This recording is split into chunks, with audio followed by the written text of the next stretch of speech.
बोलिए श्री कृष्णचंद्र भगवान की जय। फाल्गुन मास की विजया एकादशी का व्रत कथा एवं एकादशी कथा का महात्म्य।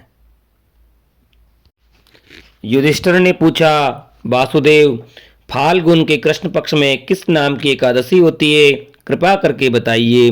भगवान श्री कृष्ण बोले, युधिष्ठिर, एक बार नारद जी ने कमल के आसन पर विराजमान होने वाले ब्रह्मा जी से प्रश्न किया, सुरश्रेष्ठ, फाल्गुन के कृष्ण पक्ष में जो विजया एकादशी होती है, कृपया करके उसके पुण्य का वर्णन कीजिए। ब्रह्मा जी ने कहा, नारद सुनो, मैं एक उत्तम कथा सुनाता हूँ जो पापा का अपहरण करने वाली है। यह व्रत बहुत ही प्राचीन, पवित्र और पाप नाशक है। ये विजया नाम की एकादशी राजाओं को विजय प्रदान करती है, इसमें तनिक भी संदेह नहीं है।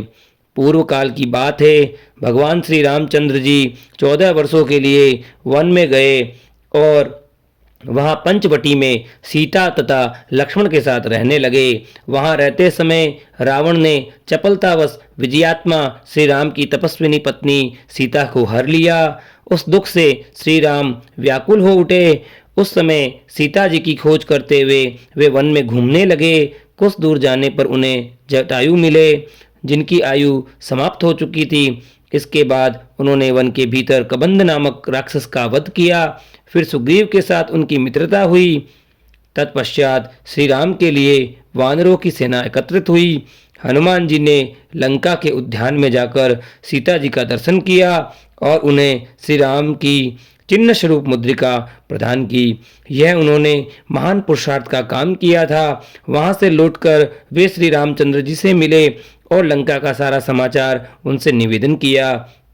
हनुमान जी की बात सुनकर श्री राम ने सुग्रीव की अनुमति ले लंका को प्रस्थान करने का विचार किया और समुद्र के किनारे पहुंचकर उन्होंने लक्ष्मण से कहा, सुमित्रा नंदन, किस पुण्य से इस समुद्र को पार किया जा सकता है? यह अत्यंत अगाध और भयंकर जल जंतुओं से भरा हुआ है। मुझे ऐसा कोई उपाय नहीं दिखाई देता जिससे इसको सुगमता से पार किया जा सके। लक्ष्मण बोले, महाराज, आप ही आदि देव और पुराण पुरुष पुरुषोत्तम हैं। आपसे क्या छिपा है? यहाँ द्वीप के भीतर बकदालाभ्य नामक मुनि रहते हैं।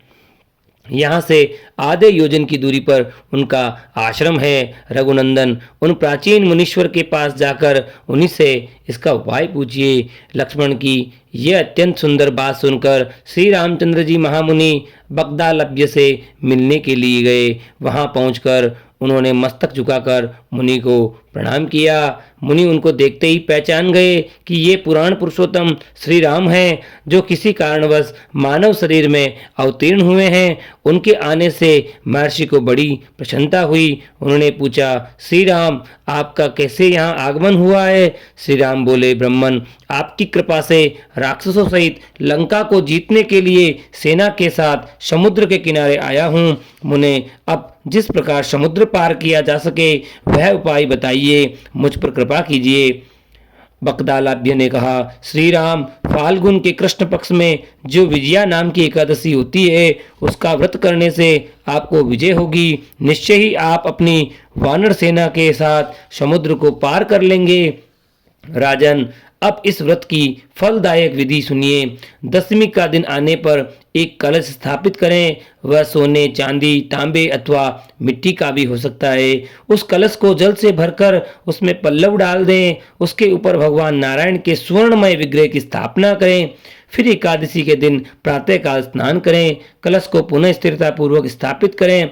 माला, चंदन, सुपारी तथा नारियल आदि के द्वारा विशेष रूप से उसका पूजन करें। कलश के ऊपर सप्त धान्य और जो रखे गंध, धूप, दीप और भांति भांति के नैवेद्य से पूजन करें। कलश के सामने बैठकर वे सारा दिन उत्तम कथा, वार्ता आदि के द्वारा व्यतीत करें तथा रात में भी वहां जागरण करें। अखंड व्रत की सिद्धि के लिए घी का दीपक जलाएं। फिर द्वादशी के दिन सूर्योदय होने पर कलश को किसी जलाशय के समीप, नदी, झरने या पोखरे के तट ले जाकर स्थापित करें और उसकी विधिवत पूजा करके देव प्रतिमा सहित उस कलश को वेद वेता ब्राह्मण के लिए दान कर दें। महाराज, कलश के साथ ही और भी बड़े बड़े दान देने चाहिए। श्री राम, आप अपने यूथपतियों के साथ इसी विधि से प्रयत्न पूर्वक विजय का व्रत कीजिए, इससे आपकी विजय होगी। ब्रह्मा जी कहते हैं, नारद, यह सुनकर श्री रामचंद्र जी ने मुनि के कथनानुसार उस समय विजय एकादशी का व्रत किया। उस व्रत के करने से श्री रामचंद्र जी विजय हुए।